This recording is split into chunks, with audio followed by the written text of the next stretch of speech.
Hey, it's Ryan Reynolds here from Mint Mobile. Now, I was looking for fun ways to tell you that Mint's offer of unlimited premium wireless for $15 a month is back. So I thought it would be fun if we made $15 bills. But it turns out that's very illegal. So there goes my big idea for the commercial. Give it a try at mintmobile.com/switch. Upfront payment of $45 for 3 months, $90 for 6 months, or $180 for 12-month plan required. $15 per month equivalent. Taxes and fees extra. Initial plan term only. Greater than 50 gigabytes may slow when network is busy. See terms. Oxygen, oxygen, oxygen, oxygen. We need it, we need it, we need it. Oxygen, oxygen, oxygen. It's why we breathe it, why we breathe it.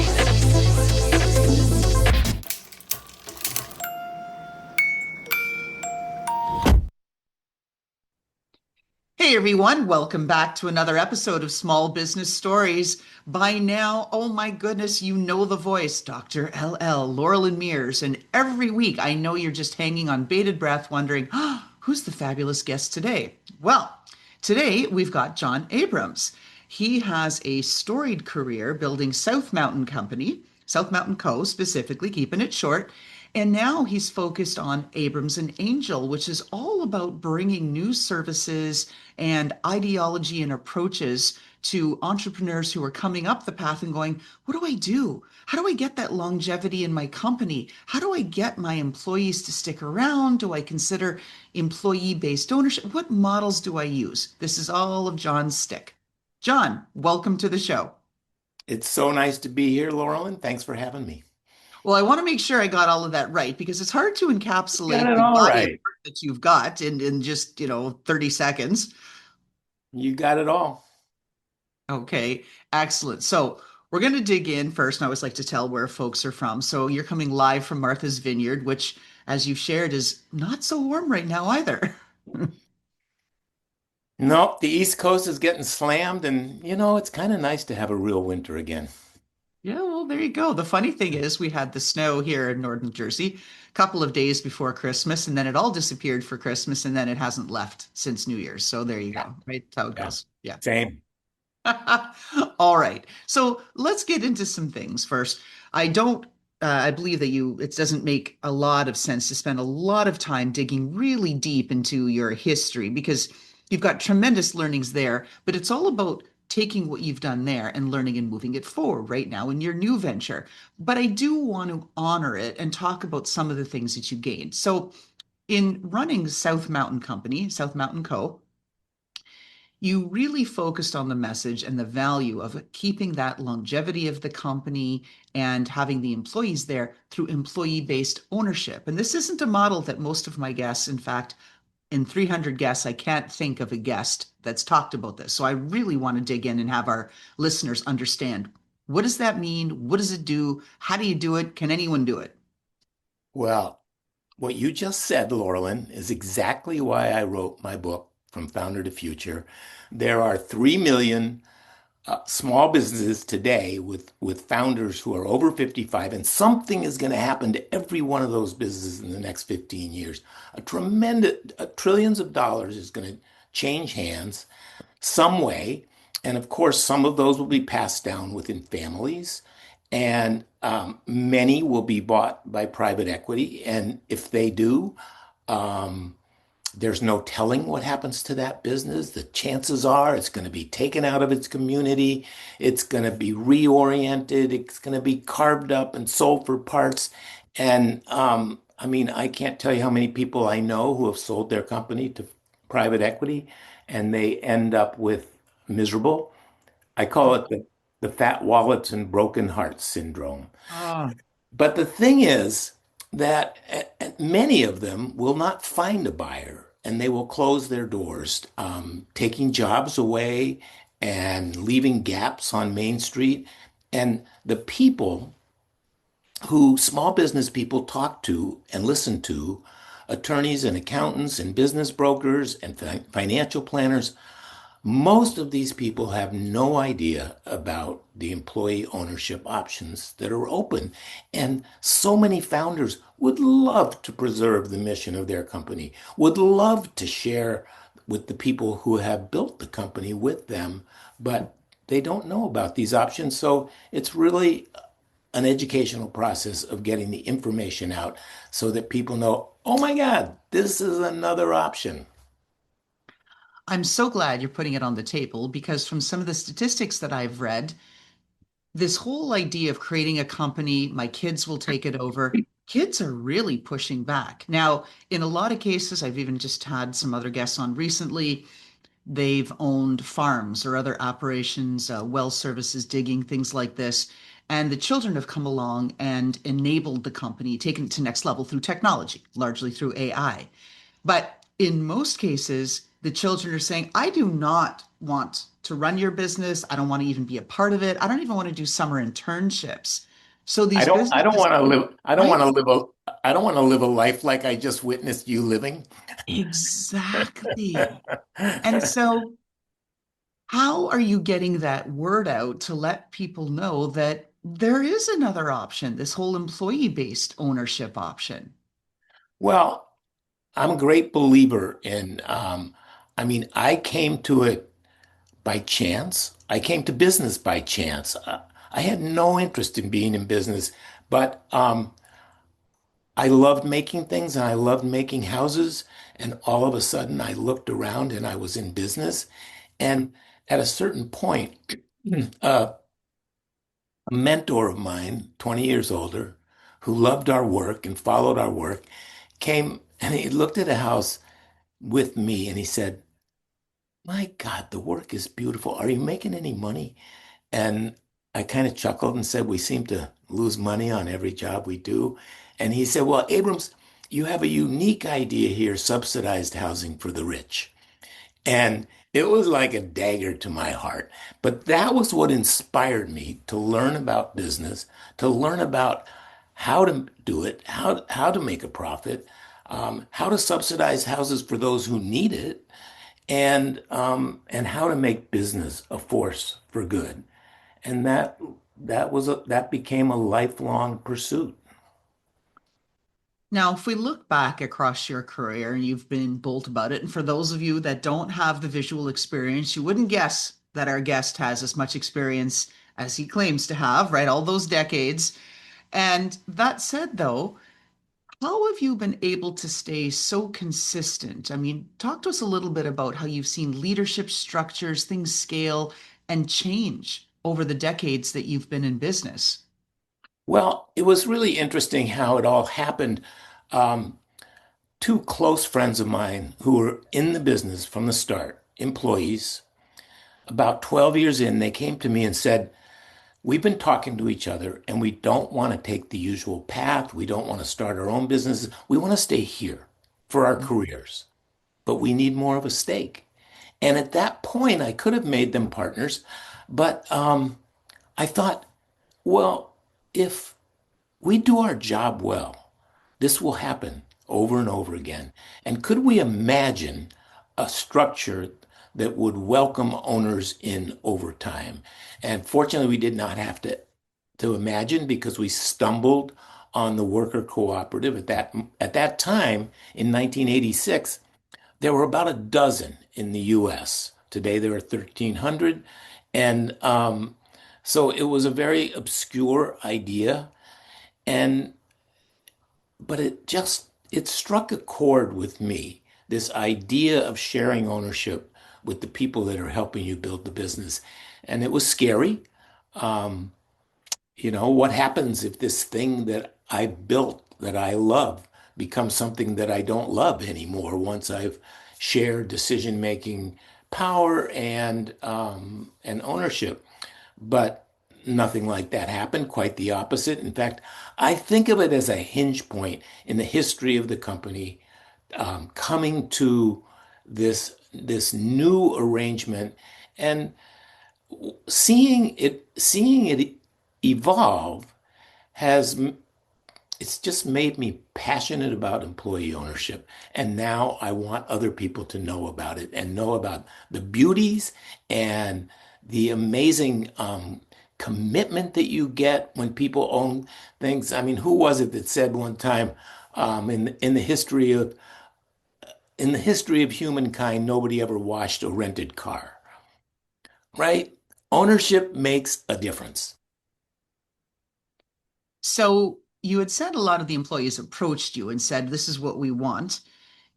What was the shift in either the quality of the workmanship or the morale or any of these other metrics that you can look at once you brought employee-based ownership into the company? It was a dramatic change. It was gradual because building an ownership culture takes time.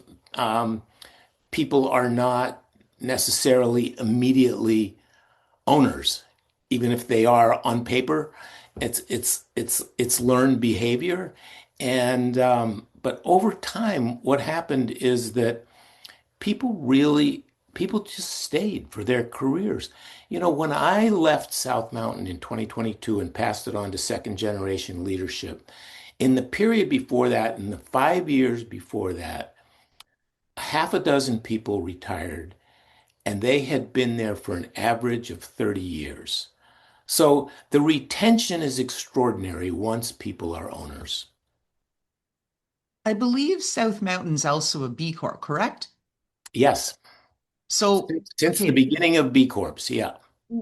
bingo. This is where I was going to go, John, that you had the foresight very early, like as a visionary behind your company, to drive an employee-based ownership, but you also had the foresight to embrace B as a corporation style and philosophy and that whole commitment to sustainability into the world. I don't have many folks on that are B corporations, and now, of course, it's getting to be more popular, but still, there's very few compared to the number of businesses out there. It's really true. I mean, there are 8,000 in the world, but it's a fraction. Exactly. And so, what did that do, becoming a B corporation, do for you personally and you for the employees at South Mountain Co.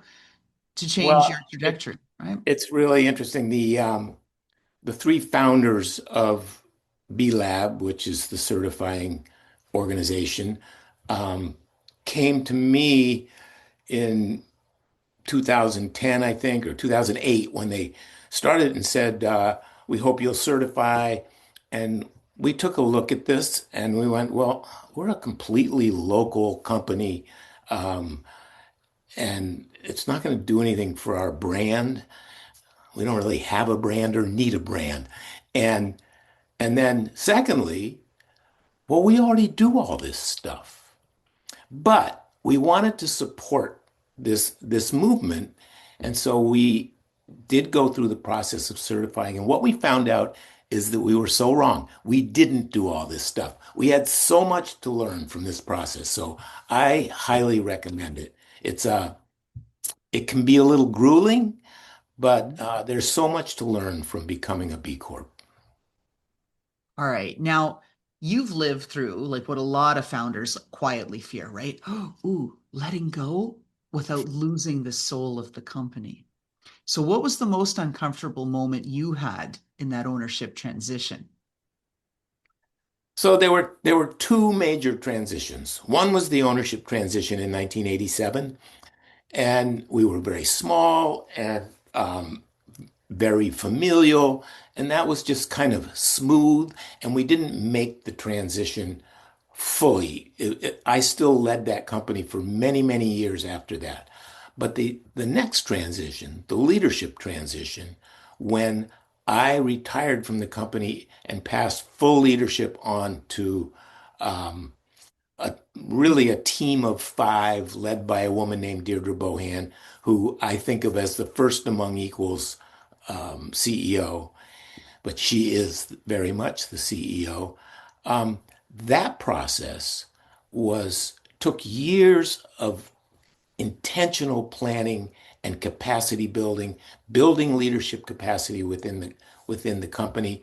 And I think it was actually a splendid process. It was wonderful. But when you want to talk about discomfort, there were uncomfortable times because there were differences of opinion about how fast I should let go and to what degree. And we had to talk those things through. A friend of mine says the the health of an organization is inversely proportional to the number of undiscussables. If you can't talk about it, you're not healthy. And that's what we really learned there is we learned, let's just put it all on the table. We respect and admire each other tremendously. Let's say the things, let's say the resentments, let's say the things that are holding us back. And that brought some beauty to the process. And it also, when we made that transition, we knew, I knew for myself, they knew for themselves. They were ready to take the steering wheel 100%. And we knew that we had conducted ourselves in such a way that we built a leadership transition that could stand the test of time. And I got to tell you, it's thrilling these days. So now that's 3 years ago, and I watch this company. I mean, what I see is a younger group of people who are so well aligned with one another and doing a tremendous job. The company is thriving. And I think that they are probably going to be able, they have tools and resources that were unthinkable a quarter century ago.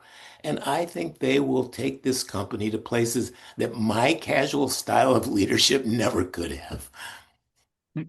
You did post a lovely, I guess, supportive set of messages to the new leadership company for South Mountain Co. and saying, here and with all my heart, I wish you the best, a tremendous team. It's all of that sort of good stuff. So I think that speaks volumes that you stand behind them. People want to feel that they still have that support and that they can come to you.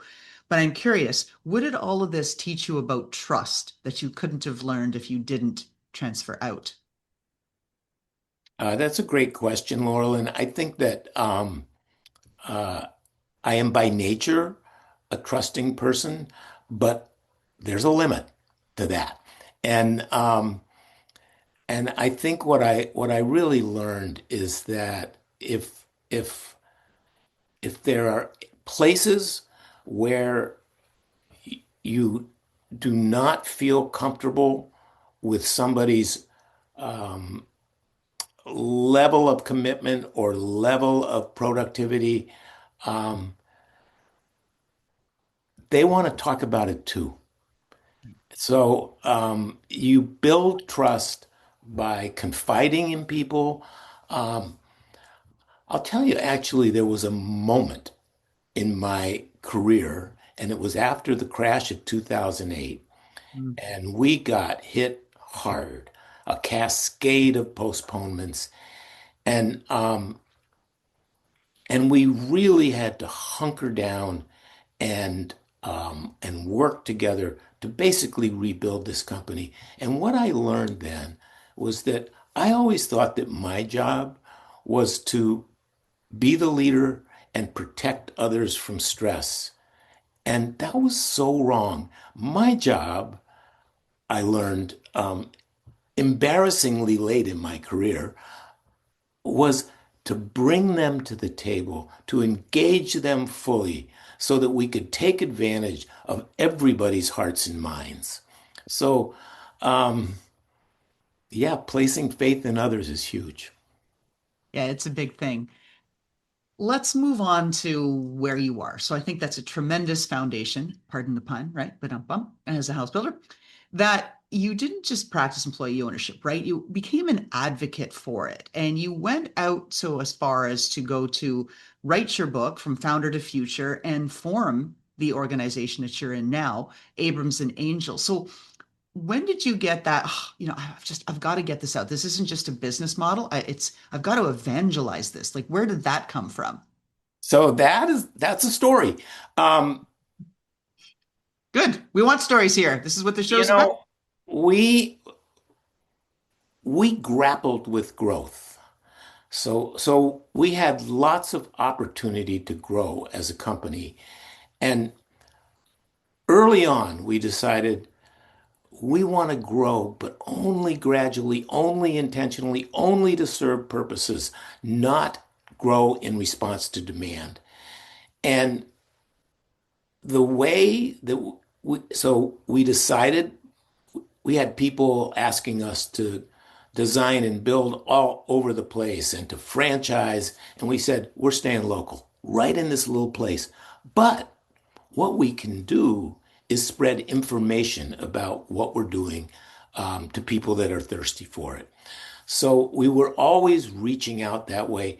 And one of the most important parts of the transition to next generation leadership was I took a sabbatical in 2004 for 6 months to write an earlier book and to see how the company would do without me. And we planned rigorously for this, but we planned poorly because this it was a miserable failure. So I came back, morale had tanked, and we spent another 6 months figuring out what did we do wrong and how could we do it right. And I left for another 6 months and finished the book, came back. So, and during those years, and by the way, this is one of my great recommendations to business owners and founders. Take a sabbatical. You probably need it, and you will learn more from that sabbatical than anything else you can do. But when I came back, the system we had put in place got real traction, and it has endured to this day with adjustments. But so that at that time, other people would ask me to come, who were thinking about employee ownership, would ask me to come and talk to their companies about our experience. And that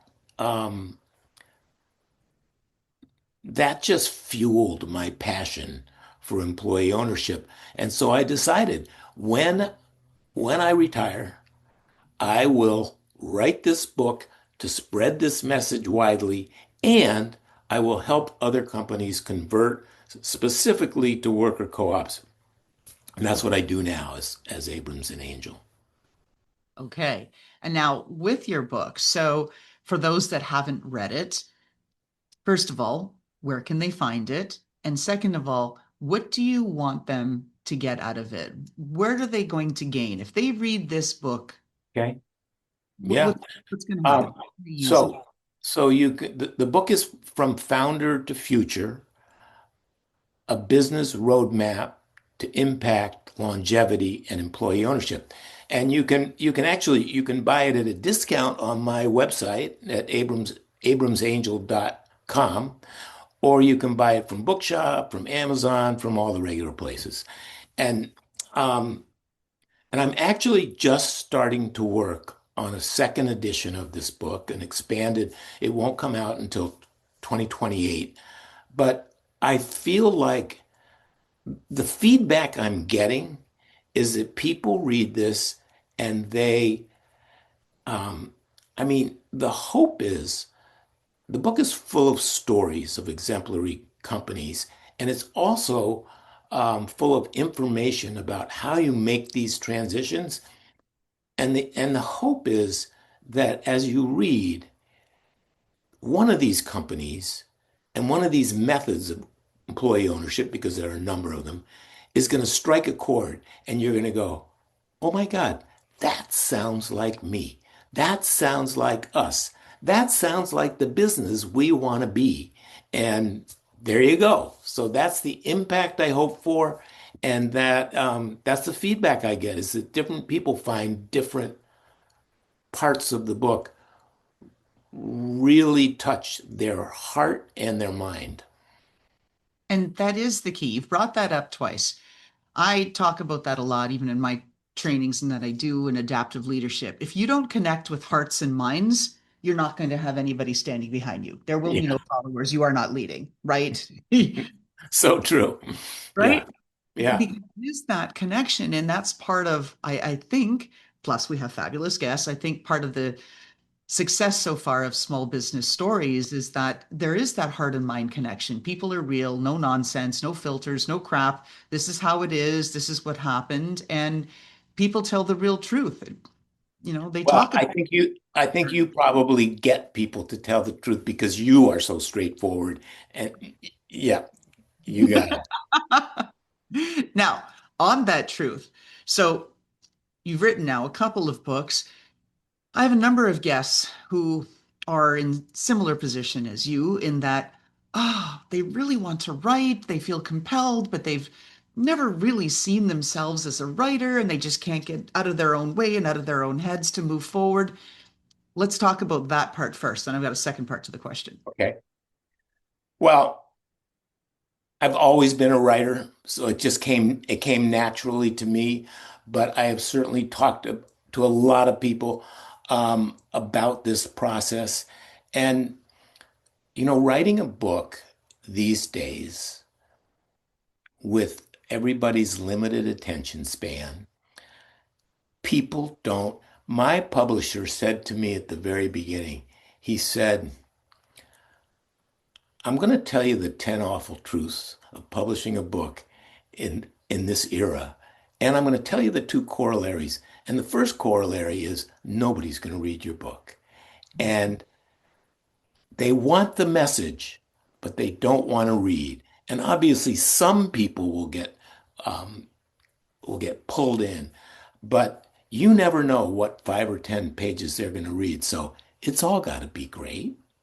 And his second corollary was nobody's going to buy this book, and we have to sell 20,000 copies or it's not worth doing it. So you have to get that message out there.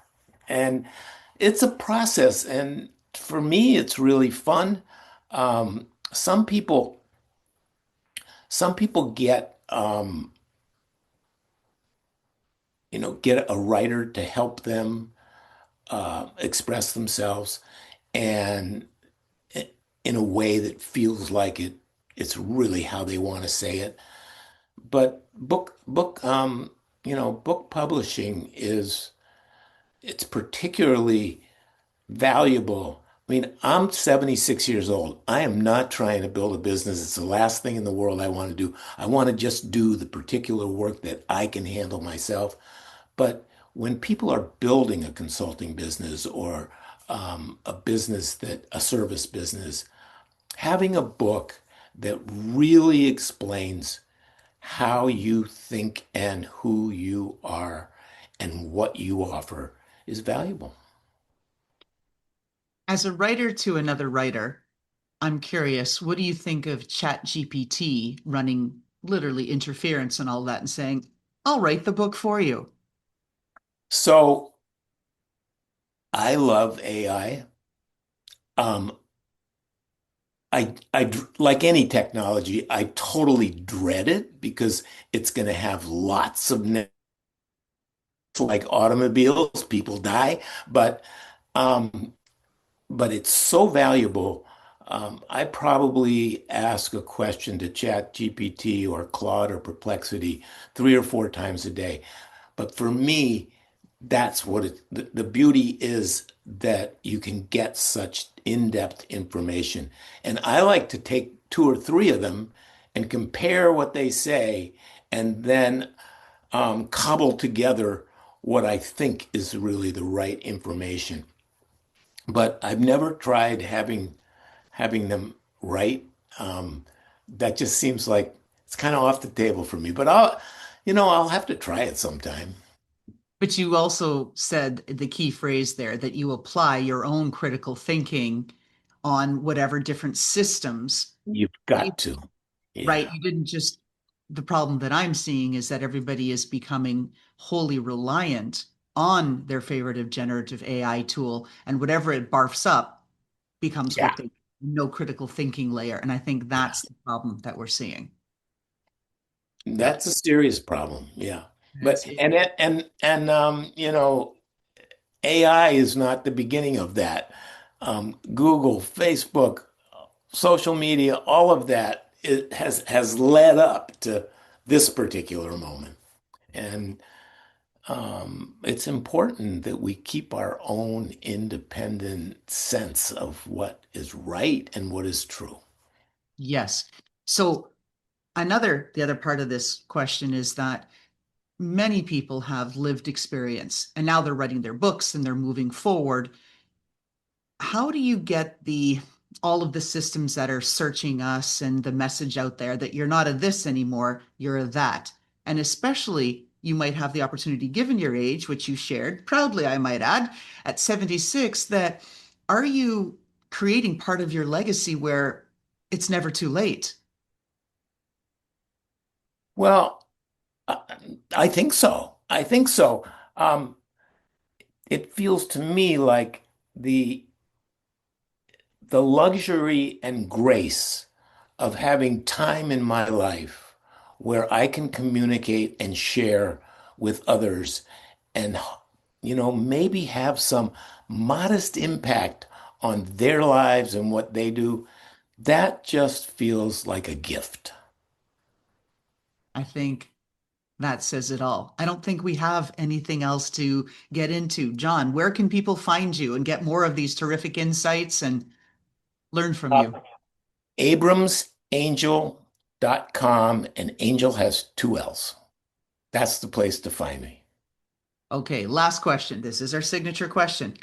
If we got to peek into that little closet over there, right, in Martha's Vineyard, and there was a pair of footwear, or maybe it was some clothing or accessory that personified who you, John Abrams, are, builder, creator of employee-owned opportunities, advocate for this, author, building a legacy, saying it's never too late, follow your heart, focus on hearts and minds to drive change.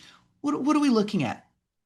Well, you'd probably have to decide which Patagonia shirt you want to pull out.